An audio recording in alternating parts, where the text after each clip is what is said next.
Shalom sahabat WB yang dikasihi Tuhan. Renungan Harian Wanita Bijak hari Kamis, tanggal 19 Februari 2026. Berjudul Manusia Lama versus Manusia Baru. Sahabat WB, pembacaan sabda Tuhan hari ini diambil dari kitab Efesus pasal yang keempat ayat yang ke-17 sampai ayat yang ke-24. Sekali lagi, kitab Efesus pasal yang keempat ayat 17 hingga 24. Marilah sebelum kita membaca sabda Tuhan pada saat ini, kita akan berdoa terlebih dahulu. Tuhan Yesus, kami bersyukur untuk rahmat yang Engkau sediakan, berkat yang Engkau sediakan melalui sabdamu yang akan kami baca dan kami renungkan. Kami siap juga melakukan sabdamu Tuhan, agar hidup kami disebut sebagai orang-orang yang berbahagia. Di dalam nama Tuhan Yesus kami berdoa, amin. Sahabat WB, pembacaan kitab Efesus 4 ayat 17 sampai ayat 24. Demikianlah sabda Tuhan. Manusia baru. Sebab itu, kukatakan dan kutegaskan ini kepadamu di dalam Tuhan. Jangan hidup lagi seperti orang-orang yang tidak mengenal Allah dengan pikirannya yang sia-sia dan pengertiannya yang gelap. Jauh dari hidup yang berasal dari Allah. Karena kebodohan yang ada di dalam mereka dan karena kekerasan hati mereka, perasaan mereka telah tumpul sehingga mereka menyerahkan diri kepada hawa nafsu dan dengan serakah mengerjakan segala macam perbuatan cemar. Tetapi bukan dengan demikian kamu belajar mengenal Kristus. Karena kamu telah mendengar tentang Dia dan menerima pengajaran di dalam Dia menurut kebenaran yang nyata dalam Yesus, yaitu bahwa kamu berhubung dengan kehidupan kamu yang dahulu harus menanggalkan manusia lama yang menemui kebinasaannya oleh nafsunya yang menyesatkan, supaya kamu dibaharui di dalam roh dan pikiranmu, dan mengenakan manusia baru yang telah diciptakan menurut kehendak Allah di dalam kebenaran dan kekudusan yang sesungguhnya. Demikianlah sabda Tuhan menurut kitab Efesus pasal yang keempat ayat 17 sampai 24 menurut Alkitab Terjemahan Baru edisi 2. Berbahagialah setiap kita yang tidak hanya membaca merenungkan namun juga melakukan sabda Tuhan. Haleluya. Sahabat WB, setelah kita membaca ayat-ayat firman Tuhan hari ini dan merenungkannya, mari temukan prinsip-prinsip kebenaran yang Tuhan ingatkan lewat bacaan hari ini.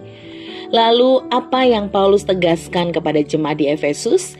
Bisa sahabat WB baca ulang dalam ayat 17 hingga 19.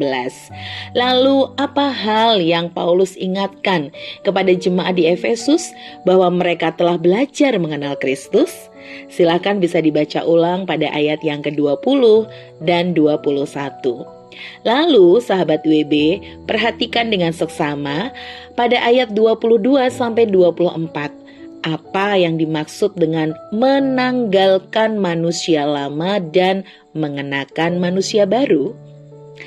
Nah sahabat WB, setelah kita merenungkan bersama-sama beberapa pertanyaan tadi, mari kita mulai berefleksi.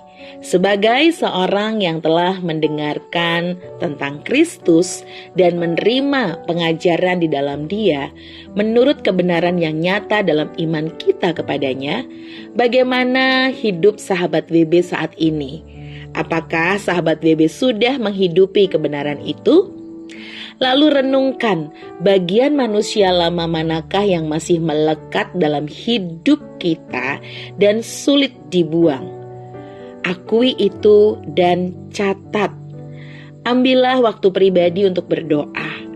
Kasih karunia Tuhan menolong dan memampukan sahabat WB untuk menyadari dan kembali kepada identitas sahabat WB sebagai manusia baru di dalam Yesus Kristus Tuhan. Selanjutnya, renungkan juga apakah selama ini sahabat WB sudah hidup dalam pembaharuan roh dan pikiran berdasarkan kebenaran firman Tuhan di dalam pertimbangan, pemikiran, dan setiap sikap saat meresponi sebuah peristiwa. Sadarilah bahwa itulah tandanya bahwa sahabat WB sedang mengenakan manusia baru. Dan jangan lupa ucapkan syukur atas kebaikan Tuhan yang sudah Tuhan lakukan dalam hidup kita. Sahabat WB, sebelum kita membagikan kepada rekan dalam kelompok modul 2 dan sahabat WB lainnya untuk berkat yang kita terima dari kebenaran ini beserta komitmen pribadi kita, mari kita berdoa. Tuhan, terima kasih, kami bersyukur untuk firman Tuhan hari ini. Kami diingatkan untuk kami memakai manusia baru, di mana kami boleh terus diperbaharui iman dan juga akal budi kami, agar kami semakin seturus dan serupa dengan Kristus. Terima kasih Tuhan, kami siap melakukan sabda-Mu. Di dalam nama Tuhan Yesus kami berdoa. Amin. Semakin kita bertumbuh mengenal Kristus, semakin kita diubahkan dan menjadi dewasa.